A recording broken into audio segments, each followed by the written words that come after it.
दोस्तों नमस्कार। प्रस्तुत है श्री बीपी रंजन द्वारा लिखित एक रोचक कहानी चढ़ान। भारत में कुछ परिवार ऐसे भी निवास करते हैं जिनका कोई अस्थायी निवास नहीं होता, बल्कि वे स्थान स्थान पर डेरा डालकर निवास करते हैं। डेरा डालने का तात्पर्य अल्पकालिक निवास है। ऐसा ही एक परिवार जिनका कुछ पता नहीं कि किस गांव में सुबह होगी और किस गांव में शाम होगी। उत्तर प्रदेश राज्य में स्थान बदल बदल कर रहता था। आज उनका डेरा बाराबंकी जिले के एक गांव में बनवारी का डेरा ठाकुर साहब के बाग में लग गया। बनवारी की पत्नी का नाम फूलमती और उनके 2 बच्चे थे, जिनमें एक लड़की जिसका नाम सुरैया जो 18 वर्ष की है और लड़के का नाम टोनी था जो लगभग 20 वर्ष का था। वैसे तो टोनी का मन पढ़ने लिखने में नहीं लगता था और परिवार का घुमंतू जीवन होने के कारण पढ़ाई से बहुत दूर होता चला गया। सुरैया डेरे में काम करती, यो खाना पकाती। बनवारी और फूलमती दोनों गांव-गांव, चौराहे-चौराहे खजड़ी लेकर लोगों को गाना गाकर मनोरंजन करते और उसके बदले पैसा और अनाज पाते। यही उनके जीविकोपार्जन का साधन था। बनवारी के ढोलक की आवाज़ सुनते ही गांव के बच्चे, बूढ़े, जवान सभी घेर कर बैठ जाते और फूलमती की खजड़ी की आवाज़ और कंठ से निकले हुए गीत सुनकर लोग मंत्रमुग्ध हो जाते थे। पैसा वाले पैसे देते, जिनके पास पैसा ना होता तो अनाज देता। इससे इनका जीवन मज़े से व्यतीत हो रहा था। टोनी दिन भर गांव के बच्चों के साथ गोली खेलता और अपने कुत्ते के साथ बाग में शिकार करने निकलता। गांव के लोगों को टोनी के साथ अपने बच्चों का खेलना अच्छा नहीं लगता। कोई ना कोई ग्रामवासी टोनी को खरी खोटी सुनाता रहता था। उसे तरह तरह के ताने मारे जाते थे और कभी कभी उनके माता पिता टोनी के माता पिता से आकर शिकायत करते, परंतु इससे टोनी को कोई फर्क नहीं पड़ता। जबकि फूलमती टोनी को बहुत डांटती। बनवारी की अब आदत सी हो गई है रोज़ शराब पीकर आना और किसी न किसी बात पर फूलमती को मारना पीटना शामिल था।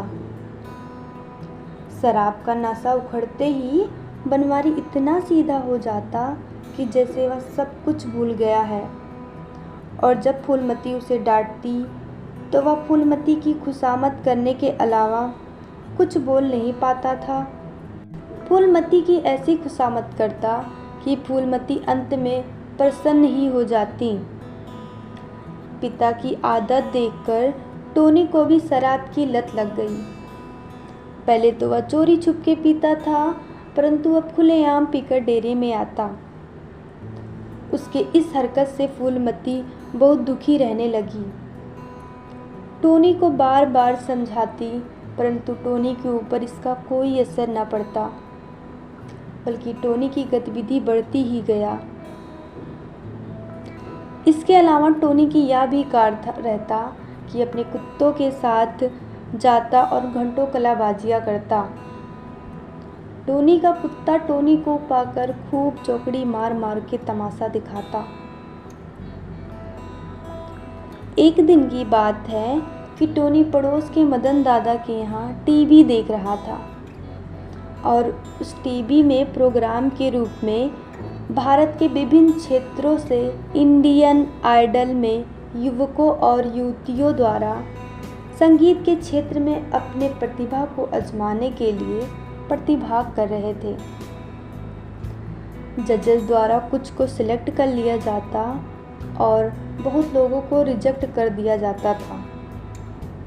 टोनी इस कार्यक्रम को बहुत ही ध्यान से देख रहा था। कार्यक्रम को देखते देखते उसको अपनी बहन सुरैया की याद आई। जिसके आवाज़ में जादू था। जब कभी बनवारी और फूलमती ढोलक और खजड़ी से लोगों को मनोरंजन करते तो सुरैया को भी गाने का अवसर मिलता।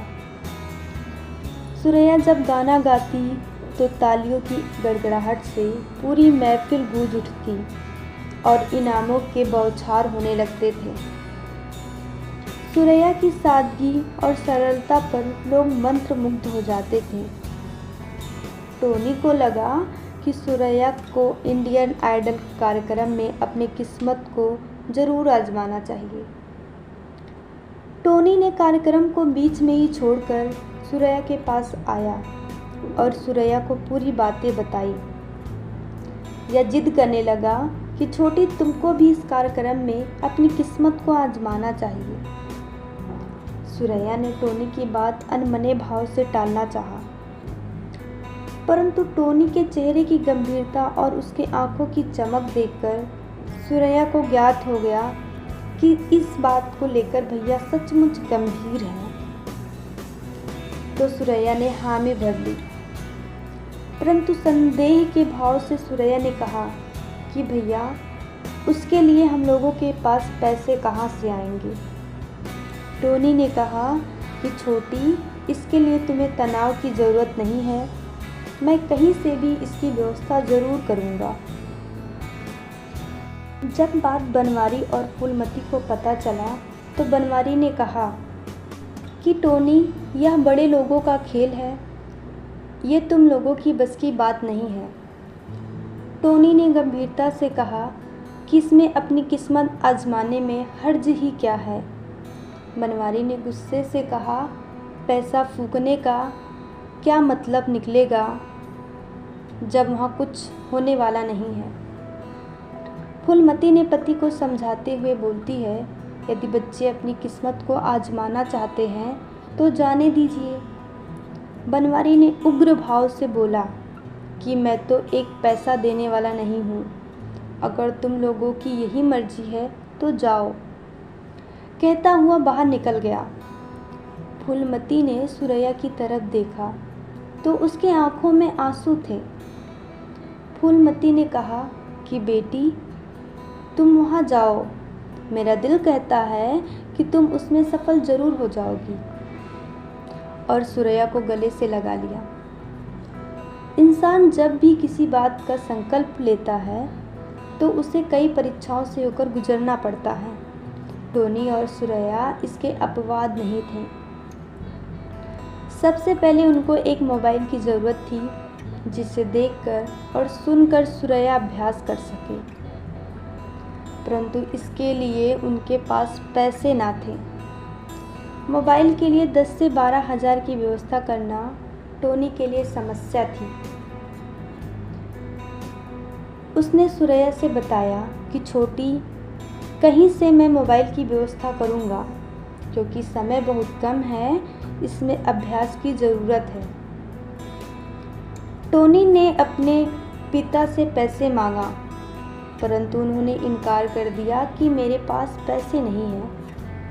टोनी ने अपने माँ से पैसे की व्यवस्था करने के लिए कहा तो उसकी माँ ने अपने पायल बेच दिए, लेकिन उतने पैसे की व्यवस्था ना हो सकी मोबाइल को खरीदने के लिए।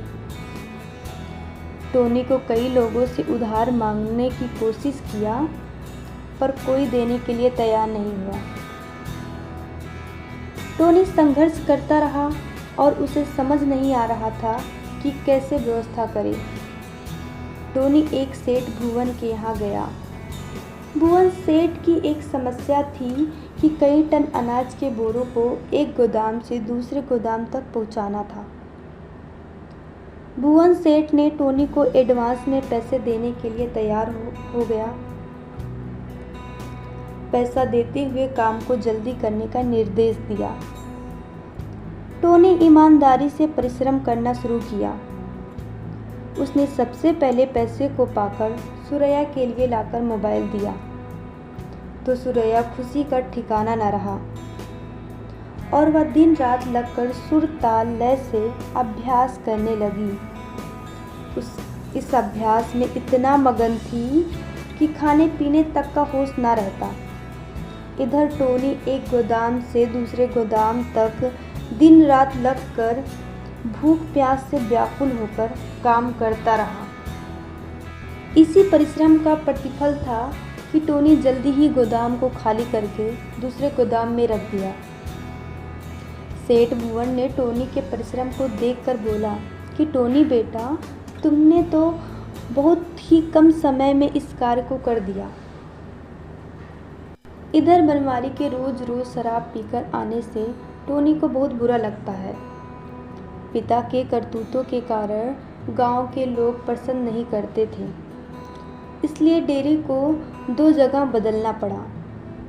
एक दिन टोनी गुस्से में शराब पीकर आता है और वह बनवारी से खूब लड़ाई झगड़ा करता है। फूलमती बार बार दोनों को रोकती हैं। गांव के लोग जमा हो जाते हैं। फूलमती गिर पड़ती है, उसके सिर में चोट लग जाती है। टोनी उसे डॉक्टर के पास ले जाता है। डॉक्टर मरहम पट्टी कर देता है। गांव वाले भी इनके झगड़े से नाराज़ होते हैं और कहते हैं कि इससे गांव में बुरा असर पड़ेगा। वे चेतावनी देते हैं कि अगर तुम लोगों का यही रवैया रहा तो इस स्थान को छोड़ना पड़ेगा। सुरैया और उसकी माँ के आंसू से आंसू रुकने का नाम ही नहीं ले रहा था। दूसरे दिन सुबह जब अभ्यास के लिए टोनी सुरैया को जगाता है तो वह पहले से ही जाग रही थी और रो रही थी। सुरैया कहती है कि भैया अब मैं गाने का अभ्यास नहीं करूँगी। टोनी उसे समझाने का प्रयास करता है, परंतु सुरैया मानने के लिए तैयार नहीं होती। फिर टोनी शराब न पीने का वादा करता है और सुरैया से कहता है कि वह कभी भी शराब को जीवन में हाथ नहीं लगाएगा। टोनी की आंखों में आंसू था। सुरैया ने उसे रोते हुए गले से लगा लिया और लगातार अभ्यास करना जारी रखा। इधर बनवारी के शराब अधिक पीने से उसके गुर्दे खराब हो गए थे। कई डॉक्टर को टोनी दिखाया, परंतु डॉक्टरों ने जवाब दे दिया और एक दिन बनवारी की मृत्यु हो गई। फूलमती, टोनी और सुरैया सुल्तानपुर के एक गांव में, जहां घना बाग था, अपना डेरा डालते हैं। इधर सुरैया का अभ्यास बढ़ता गया। अंत में वह दिन आ गया जब उसे बम्बई शहर में अपने सपनों को पूरा करने के लिए जाना था। टोनी और सुरैया तैयार होकर फैजाबाद रेलवे स्टेशन पर आए और वे ट्रेन में बैठकर निकल गए। मुंबई पहुंचकर रेलवे स्टेशन पर रात बिताना पड़ा। रात में उनका बैग कोई चोर चोरी कर लेता है।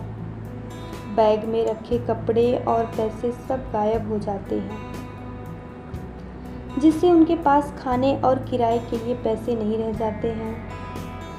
सुरैया बहुत दुखी होती है। टोनी कुछ समझ नहीं पाता कि अब वह क्या करे। अचानक सुरैया को याद आया और उसने टोनी से कहा कि भैया, हमें एक तरीके से पैसे कमा सकते हैं। टोनी ने आश्चर्य होकर कहा कि छोटी, किस तरीके से? सुरैया ने बताया, हम रोड पर गीत गाकर पैसे का इंतजाम कर सकते हैं। टोनी के पास केवल खजड़ी बची थी जो अपने सिर के नीचे रखा था। एक विशालकाय वृक्ष के नीचे सुरैया ने सुर ताल लय से जब गीत को शुरू किया और टोनी ने मनमोहन अंदाज में खजड़ी बजाना शुरू किया तो लोगों की भीड़ जमा हो गई। सुरैया के गाने पर लोगों ने खूब तालियां बजाई और इनाम की बौछार हो गए। गाना ख़त्म करने के बाद सुरैया और टोनी द्वारा जल्दी जल्दी कुछ कपड़े लिए और खाना खाए। इंडियन आइडल के लिए लंबी कतार में शामिल हो गए। बहुत देर के बाद सुरैया का नंबर आता है। वह बहुत साधारण कपड़ों में जजेस के सामने उपस्थित हुई। उसके गाने को सुनकर जजों द्वारा बहुत तारीफ की गई और वे मंत्रमुग्ध हो गए। सुरैया के सुरों ने उनके मन को मोह लिया। सुरैया का इंडियन आइडल में चयन हो गया।